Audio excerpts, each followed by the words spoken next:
இது Vivo X200 and இது Vivo X200 Pro. இந்த ரெண்டு போனுக்குமே கிட்டத்தட்ட 30,000 ரூபாய் பிரைஸ் டிஃபரன்ஸ் இருக்கு. இந்த வீடியோல இந்த ரெண்டுத்துக்குமான டிஃபரன்ஸ் என்னென்ன, எதனால இந்த டிஃபரன்ஸ் இந்த Pro போனை உங்களுக்கு இன்னும் பெட்டரா மாத்துது அப்படின்ற எல்லாத்தையும் டீடைலா பார்க்க போறோம். நீங்க இந்த Vivo X சீரிஸை வாங்கலாமா, எதனால வாங்கலாம், எப்ப நீங்க இதை சூஸ் பண்ணலாம், எப்ப இதை சூஸ் பண்ண கூடாது, எல்லாத்தையுமே நான் டீடைலா சொல்ல போறேன். டிபிக்கல் ரிவ்யூ மாதிரி இருக்காது, பட் உங்களுக்கு நிறைய இன்ஃபர்மேஷன் கிடைக்க போது.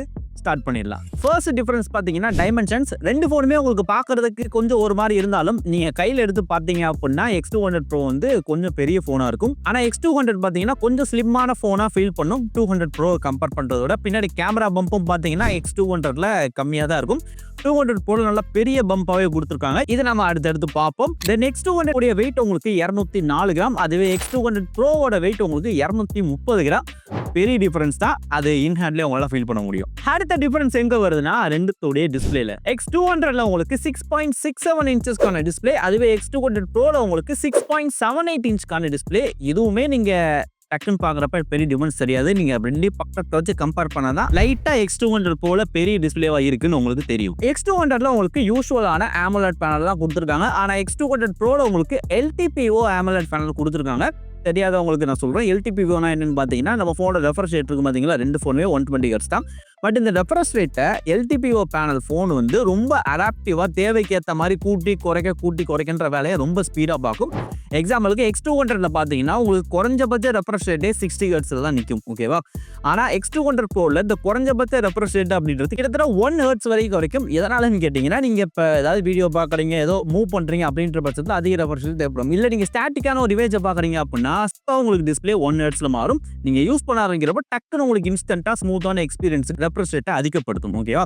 இப்படிதான் LTPO வேலை பார்க்குது. இதனால உள்ள பிளஸ் என்னன்னு கேட்டீங்கன்னா, பேட்டரி லைஃபை நீங்க இந்த LTPO பேனல் இருக்கிற போன்ல அதிகமா பார்க்கலாம். தென் அடுத்த டிஃபரன்ஸ் பாத்தீங்கன்னா கேமராஸ்ல இங்கதான் மேஜரான டிஃபரன்ஸ் இருக்கு. நீங்க ஆன் பேப்பர் ஸ்பெக்ஸ்ல பாத்தீங்கன்னா உங்களுக்கு வெறும் இதுல X200 Pro உங்களுக்கு 200 MP சென்சார் தான் கொடுத்துருக்காங்க. பிட்ஸ் எல்லாமே ஒரே சென்சார் 50 MP தான் கொடுத்துற மாதிரி தெரியும். பட் மெகா பிக்சல்ஸ் எப்பவுமே அந்த சென்சார் டிஃபைன் பண்ணாது. உள்ள டெக் தான் முக்கியம்.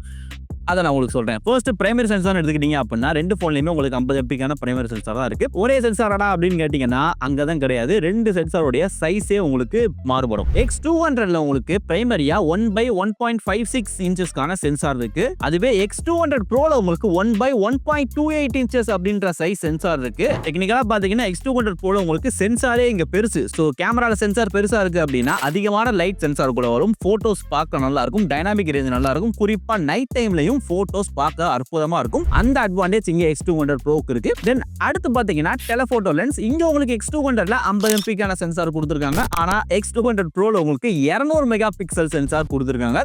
மெகா பிக்சல்ஸ்ன்றது முக்கியம் இல்லைன்னு ஒரு சைடு சொன்னாலும் அதுவுமே ஒரு சைடில் முக்கியம் தான். எதை எங்க முக்கியம்னு கேட்டீங்கன்னா இமேஜோடைய டீடைல், அதாவது நீங்க ஜூம் பண்ணி பாக்குறப்ப நிறைய டீடைல் தெரியும் பாத்தீங்கன்னா, அந்த இடத்துல மெகா பிக்சல் முக்கியம். ஸோ அப்படி பார்க்கல டைரக்டா பார்த்தாலே X200 Proல உங்களுக்கு அதிக டீடைல் கிடைக்க போகுது. தென் X200 உடைய பெரிஸ்கோப் லென்ஸ்ல உங்களால 3x ஆப்டிகல் ஜூம் போக முடியும். பட் X200 Proல உங்களுக்கு 3.7xக்கான ஆப்டிகல் ஜூம் போக முடியும். ஓகேவா? X200ல உங்களுக்கு 1/1.95 இன்ச்சஸ் சென்சார் கொடுத்துருக்காங்க. இதுவே X200 Proல உங்களுக்கு 1/1.4 இன்ச்சஸ் சென்சார் கொடுத்துருக்காங்க. ஸோ இங்கேயுமே உங்களுக்கு சென்சார் சைஸ் பெருசு. அப்போ சொன்ன மாதிரி நிறைய லைட் உள்ள போகும். லோ லைட்ல உங்களால நல்லா போட்டோஸ் எடுக்க முடியும். இதை தாண்டி இன்னொரு அட்வான்டேஜ் என்ன அப்படின்னு பாத்தீங்கன்னா X200 Pro உடைய இந்த டெலஸ்கோப் செட்டப் வச்சு உங்களால 2.7x மேக்னிஃபிகேஷன்ல உங்களால மேக்ரோ ஷூட் பண்ண முடியும். ஸோ இதோட சாம்பிள்ஸை நீங்க வரிசையா ஸ்கிரீன்ல பார்த்துக்கிட்டே தான் இருப்பீங்க. இந்த அளவுக்கான மேக்ரோ ஷாட்ஸ் இப்போதைக்கு X200 Proல தான் ஷூட் பண்ண முடியும்.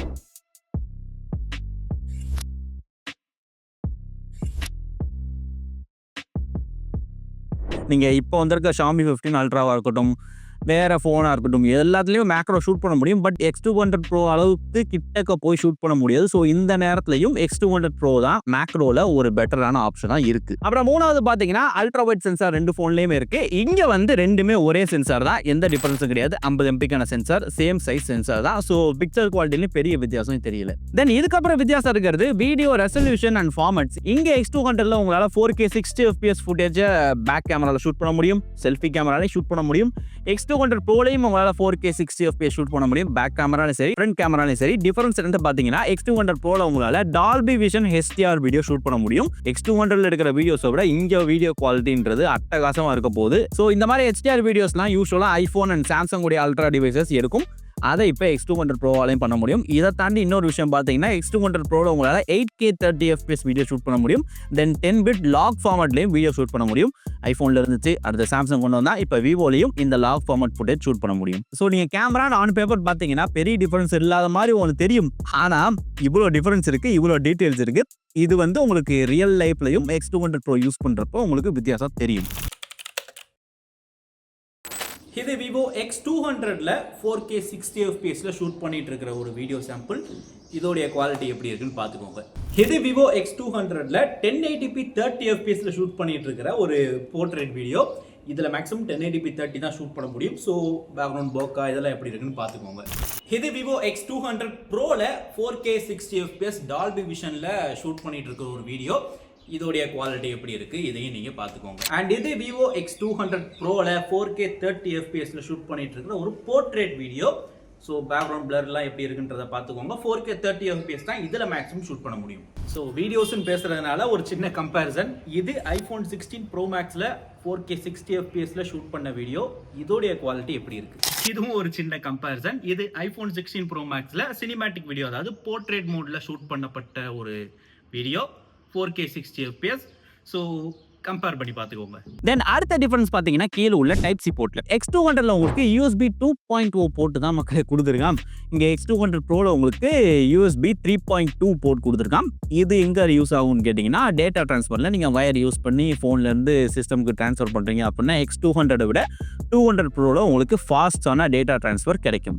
அடுத்தது பார்த்தீங்கன்னா ஃபிங்கர் பிரிண்ட் சென்சார். X200ல உங்களுக்கு நார்மலான under display finger print sensor கொடுத்துருக்காங்க. ஆனால் X200 Proல உங்களுக்கு அல்ட்ராசானிக் ஃபிங்கர் பிரிண்ட் சென்சார் கொடுத்துருக்காங்க. சாம்சங்கோட அல்ட்ரா டிவைஸ்ல இருக்கு பார்த்தீங்களா, அந்த மாதிரியான ultrasonic finger print sensor X200 Proல கொடுத்துருக்காங்க.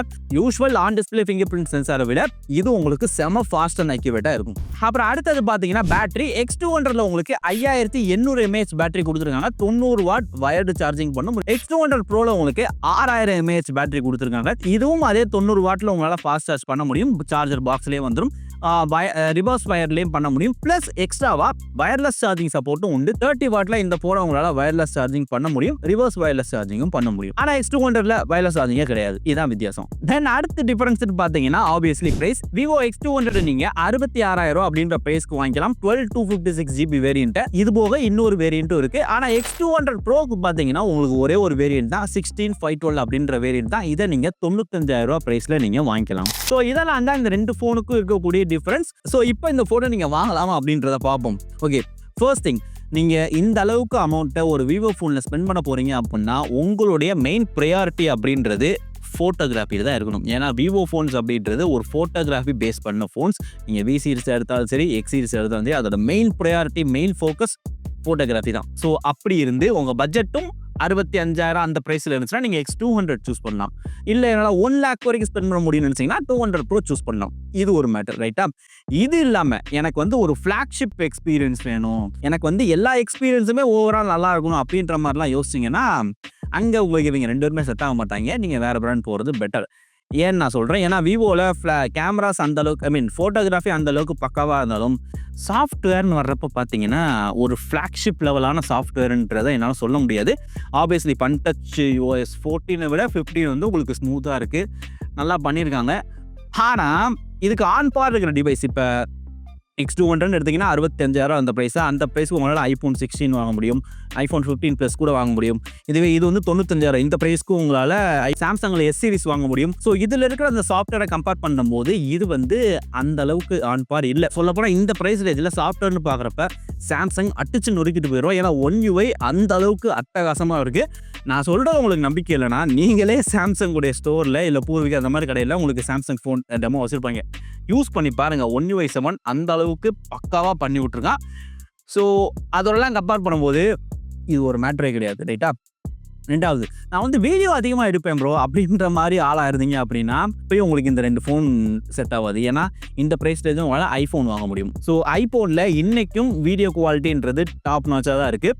மற்ற விஷயங்கள் முன்ன பின்ன இருந்தாலுமே சரி, வீடியோ குவாலிட்டியில் இன்றைக்கும் ஐஃபோன் தான் மேலே நிற்குது. 2வது இடத்துல சாம்சங், 3வது பிக்சல் வந்துடும். அதுக்கப்புறம் தான் விவோ, ஓப்போ இந்த மாதிரியான ஃபோன்ஸ்லாம் உங்களுக்கு வரும். ஓகேவா?